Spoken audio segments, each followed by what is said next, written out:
With Yui. This man just talked to YCS Guadalajara. Yes, What'd you play? I played Fire King Snake Eye. All right, let's see that deck profile. What you got? Yep, I got top 8. I wanted to give a few shout outs real quick before we started. Shout out to Brian De Jesus. Shout out to Chance Elliott. That's like my testing group. I test with those guys every single day. I wouldn't be here if it wasn't for them. Shout out to Mitchell Martin. Shout out to Kyle Crowfoot. Shout out to Adrian DeLees. And shout out to Don Salas. Everyone that I pretty much theorized with for this event. Yeah, let's get into it. I want to start off with hand traps. Best part of the deck. Half the deck. So we got 3 Veilers, best card. 3 Droll. This card was an MVP for me for the event. It really won me about 3 to 4 matches solo by itself. No one ever played around this card, so it was a good choice for this event. 3 Nib, 3 Imperm, 3 Ash, 2 Mourner. I decided to only play 2 Mourner because I wanted to keep the main deck at 42, and I decided if you played 17 non-engine, you had a 69% chance to see 2 of them. And so like any of these, like 2 of any of these combined was just like almost GG's every single time. They had to have like 1 for 1 to keep playing. It's quick maths. Yep. That's done with that. Then we got the Fire King engine, 1 Island, 2 Kieran, 1 Garonix, 1 Konix, 1 Arvata. Necessarily these cards are bricks except for like Kieran. But I found that going second, these cards actually helped me push through a lot of boards. There was one match I played against Pure Snake Eye and I opened like 0 hand traps. But I think I opened Ponix plus Island.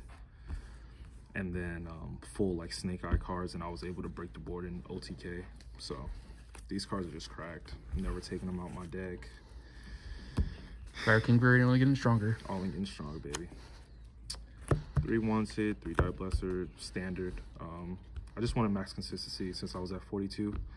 I think I had a 91% chance to see at least 1 starter. So that paired with 2 non-engine pieces. Even if I did brick on the other 2 cards, that was always pretty strong.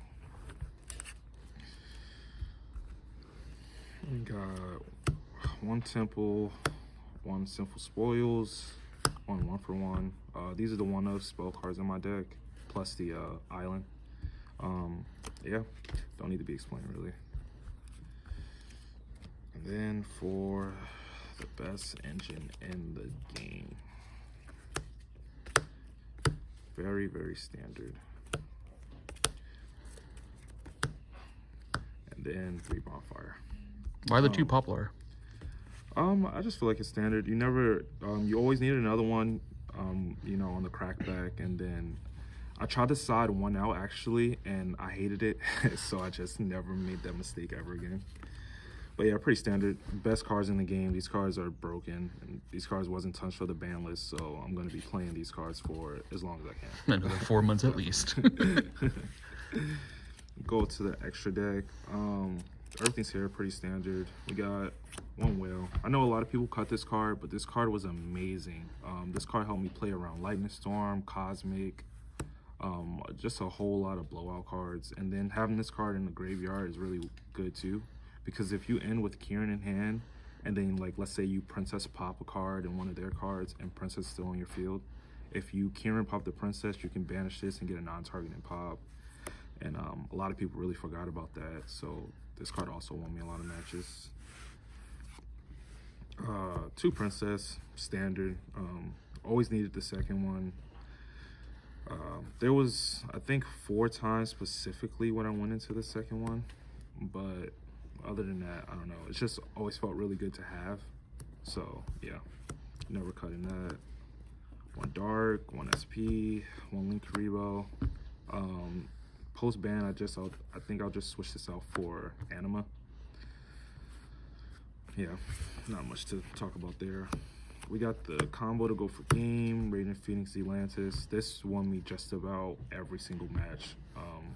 You just break through their board and then go Princess, bring back. And as long as you have another fire, this line is always doable. Hiso, IP, Sunlight Wolf. I went into this card every single match going first. And it's crazy because before this event, I literally debated if I should keep it or cut it.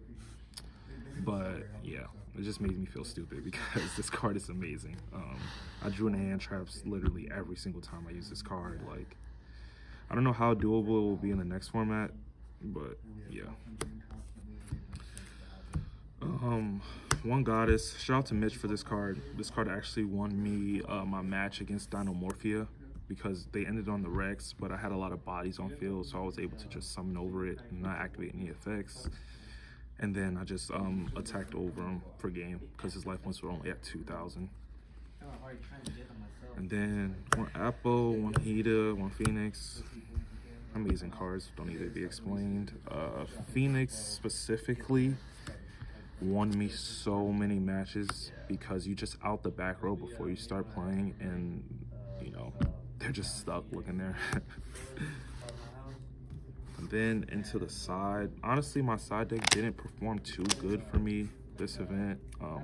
In theory it should have, but yeah, it happens. That's whatever. 3 Ghost Spell, 2 Lightning Storm, 3 Cosmic. I got the 1 Subversion. I also played this because of Mitch. He really like recommended this card, and it was really good in certain scenarios if I could have got to it, but it also helped me in my match against Dinomorphia, where you just push the Rex back without activating like a monster effect or anything if you open it, or if you go normal summon popular search, you know, that's always gonna resolve, so you just get this guy and then you can play from there. My going first cards, I got 3 Cross Out, 3 Summon Limit. I don't think I've seen these cards the whole event, honestly. These would have been amazing. Probably would have won me my top 8 match, but it happens, you know. No, we ain't got no Summon Limit. Yeah. And yeah, that's it. Anything you would have done differently? In my top 8 match, I summoned Diabluster in attack, and so after I got double hand trapped, he was able to, I also had hand traps, but he was able to make Hida and then crash. I think if I would have summoned in defense, I ended up winning game 1 maybe. It's just little things, you know. Next time I'll definitely think about that when I'm in that situation. But yeah, he was a really good player, so shout out to him. Anything you would have changed in your deck? Yeah, I would definitely change the side deck for sure. Obviously the summon limit's getting gone there. But yeah, some of these cards weren't really needed. Honestly, it didn't perform for me at all the whole event. I was just basically working with my main deck, and might as well just play Extravagance, right? Yeah, tell me about it. All right, man. Congratulations on your top. Thanks, man. Appreciate it.